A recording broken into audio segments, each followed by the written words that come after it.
Take two. Welcome back to reaction of Grandma got run over by a reindeer. This is part 2.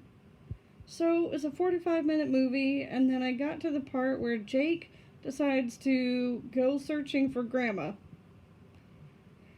And he starts putting clues together because apparently he can speak dog to his woof woof woof woof woof barking animated dog that has terrible color palette, and his dog was named Doofus.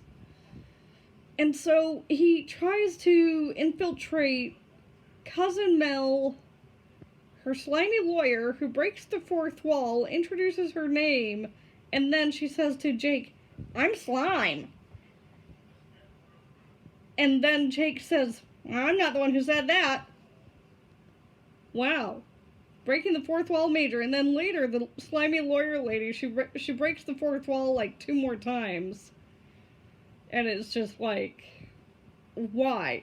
She's the only one who breaks the fourth wall. Grandma, turns out, she is at the North Pole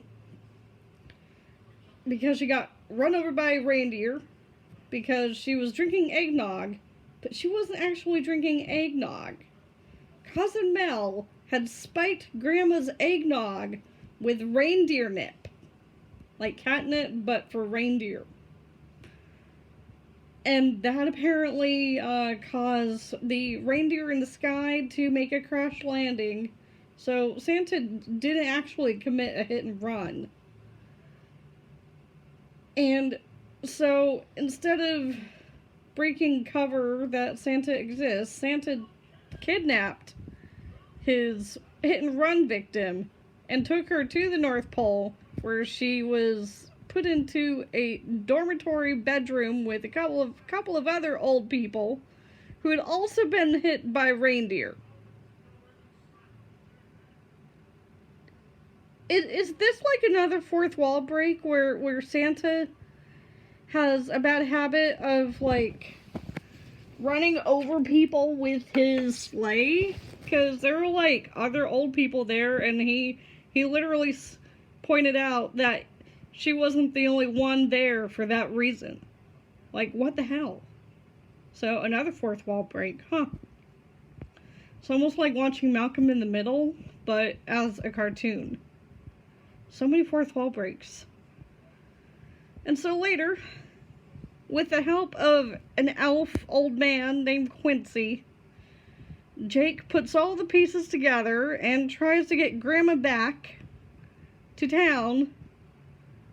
And Cousin Mel tries to get Grandpa to sign over the rights and ownership and financials of Grandma's toy store.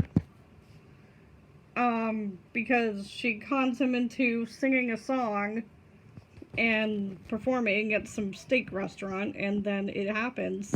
He signs it over. And it's just a very weird, convoluted story. And at the very end, there's this courtroom scene where the big rich man's lawyer is making a final conclusion speech to the jury. And then Jake comes in with Doofus and with the elf man Quincy with Santa Claus. Santa Claus is already there because he's on trial for slavicular hit and run. There are so many puns in this movie, it's ridiculous. Yes, I say ridiculous, not ridiculous. Ridiculous sounds better and cooler. So then Jake shows the evidence that the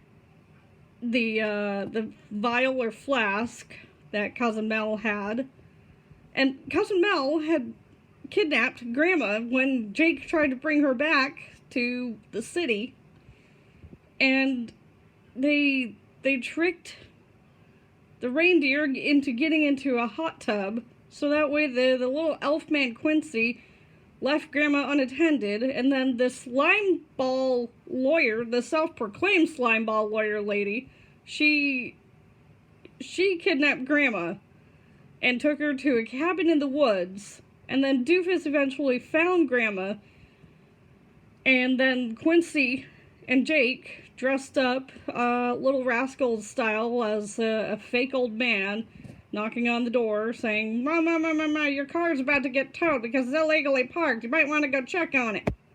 And like your refrigerator's running joke, so Cousin Mel leaves the cabin, and then Quincy and Jake go down the chimney with an avalanche of snow and get into there and get Grandma, and then they give her, they take her to the toy store and give Grandma a taste of her original fruit cake, and then Grandma's memory finally comes back.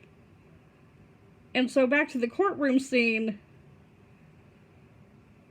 Jake presents the evidence of the flask of reindeer nip and Grandma's eggnog, and then Santa's apology letter that he left behind at the crime scene that Cousin Mel had taken before the police could take it, because the police did not do a very good job of securing the crime scene to find all the evidence. They only found a little bit of the evidence, and Cousin Mel took the last piece of evidence and held on to it, so that way she knew where Grandma was, but no one else knew. So yeah, you know, it's chaotic. And then Jake gives Grandma's fruitcake to the jury members, and then after that, he gives them Cousin Mel's fruitcake, and they retch on that one, but they love Grandma's fruitcake.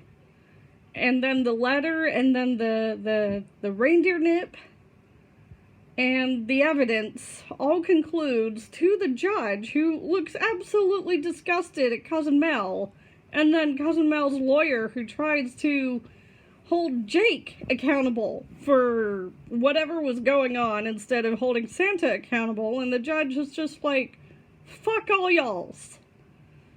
In the most PG, age 10 and up vocabulary way of a animated kids cartoon. And to be honest, I don't think this was even made for kids.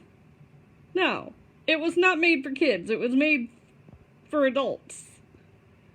Because I'm an adult. This came out 23 years ago. No. This came out 23 years ago this year. And I highly doubt this was made for kids. It was made for adults. That is my opinion. So this is the end of my part 2, and I will probably watch it again next year if it is still on some streaming service, or I can get it on DVD by then. But I do know that it was never released on DVD in the US. It was only released on DVD in Canada. That I find strange. Dear Cartoon Network, bring back this genius. And air it every fucking month. I don't care. Just air it. Okay, bye.